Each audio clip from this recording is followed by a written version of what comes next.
Part तीसरा है और तीसरे पार्ट का टॉपिक है अपवन वेग व विद्युत धारा में संबंध। अब हमने अपवन वेग v से दर्शाते हैं और विद्युत धारा हम पता है पहले से पढ़ चुके हैं कि विद्युत धारा I होती है। I और Vd में संबंध क्या है? पहले हम एक छोटा सा चित्र बना लेंगे, डायग्राम बनाएंगे और डायग्राम बनाने के बाद उसकी थ्योरी लिखेंगे। थ्योरी लिखने के बाद हम टोटल इसका डेरिवेशन को सिद्ध करेंगे।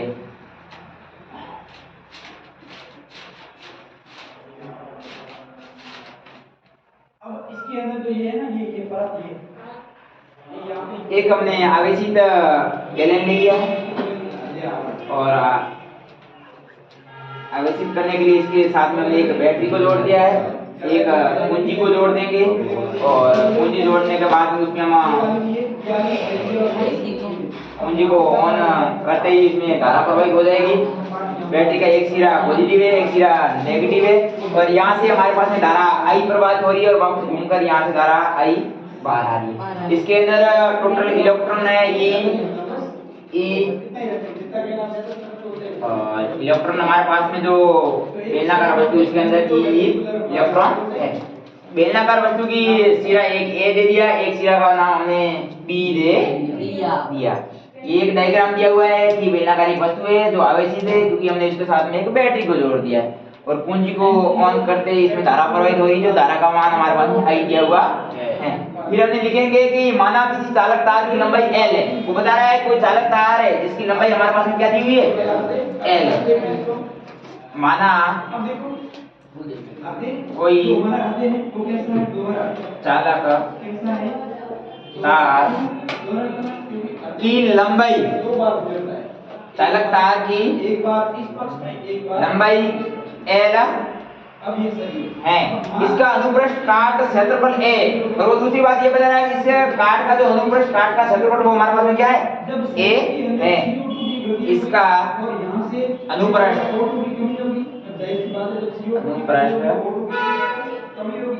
काट का क्षेत्रफल A है, क्षेत्रफल A है। इसमें बैटरी जोड़कर I विद्युत धारा प्रवाहित करते हैं। आगे हम बता रहे हैं कि इसमें बैटरी जोड़कर I धारा प्रवाहित की गई। बैटरी जोड़कर I विद्युत धारा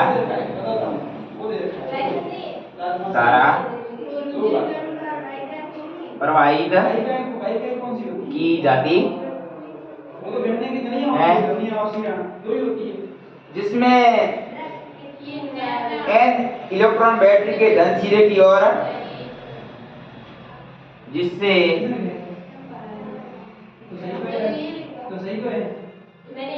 N इलेक्ट्रॉन बैटरी के धन सिरे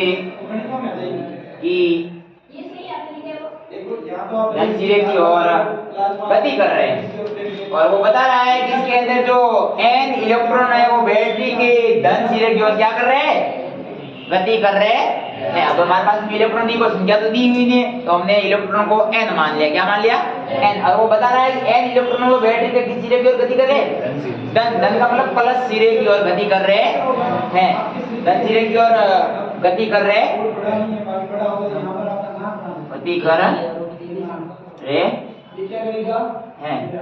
तो चालक में कुल आवेश का मान निम्न होगा। तो चालक में कुल आवेश का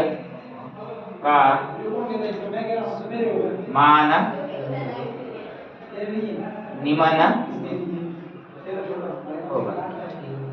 वो बता रहा है कि माना कोई चालक तार की लंबाई हमारे पास में L दी हुई है और इसका अनुप्रस्थ काट क्षेत्रफल हमने A ले लिया और इसके लिए हमने बैटरी से जोड़ दे हमारे पास में धारा I प्रवाहित होगी।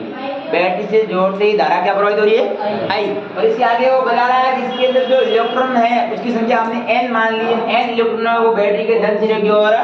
गति कर रहे हैं। तो चालक के में कुल आवेश हमारे पास में क्या होगा? कुल आवेश मतलब Q बराबर हमारे पास होगा N ये बाई बाई की क्या होगा CO2 को अगर नाम से भरा L O2 को ग्रहण करेंगे तो ये तो वायुमंडल में हो गया ना Na क्या होगा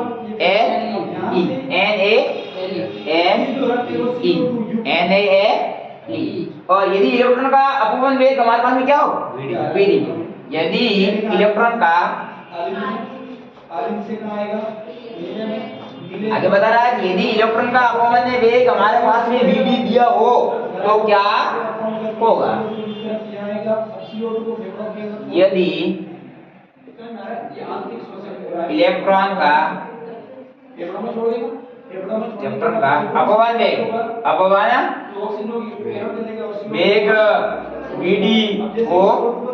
तो अगर वेग VD हो तो हमारे पास में समय हो जाएगा दूरी बटे वेग T बराबर हम मान लेंगे दूरी बटे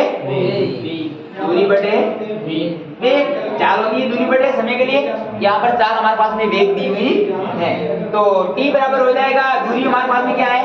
L है और वेग हमारे पास में दिया हुआ है अपन लेगा VD हाँ एक हमने जो कुल आवेश निकाले थे उसको तो हम मान लेंगे समीकरण है एक जो हमारे पास में Q बराबर हमने माने थे NaLe इसे समीकरण क्या दे देंगे 1 और इस वाले को हम समीकरण क्या दे देंगे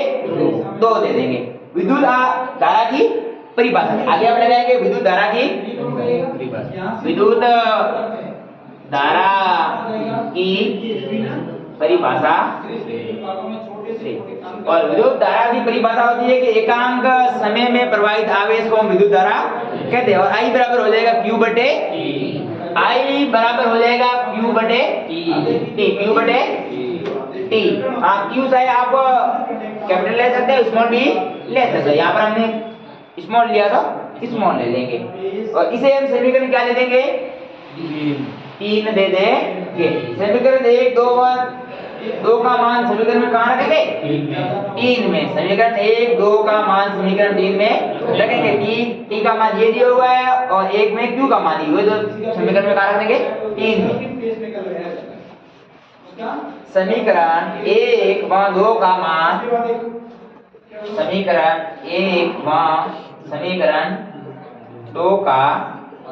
मान समीकरण 3 में रखने पर समीकरण 3 में रखने पर अगर Q और T का मान हम समीकरण 3 में रख देंगे तब हमारे पास में I बराबर क्या बन जाएगा I बराबर हमारे पास में बनेगा I बराबर बन जाएगा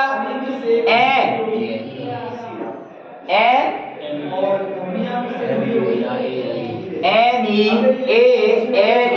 VD बटे L आ जाएगा बटे L और L से तो L कट गया तो I बराबर हमारे पास में बचा है NeAVD इससे हमें पता चलता है कि I के समानुपाती क्या है VD मतलब हमारे टॉपिक भी यही था कि अपवन में व विद्युत धारा में संबंध क्या है तो विद्युत धारा हमारे पास में दी हुई समीकरण से पता चलता है I और अपवन में हमारे पास क्या दिया हुआ है VD ये एक दूसरे के क्या होते हैं समानुपाती होते हैं और इस क्वेश्चन का ये सिद्ध होता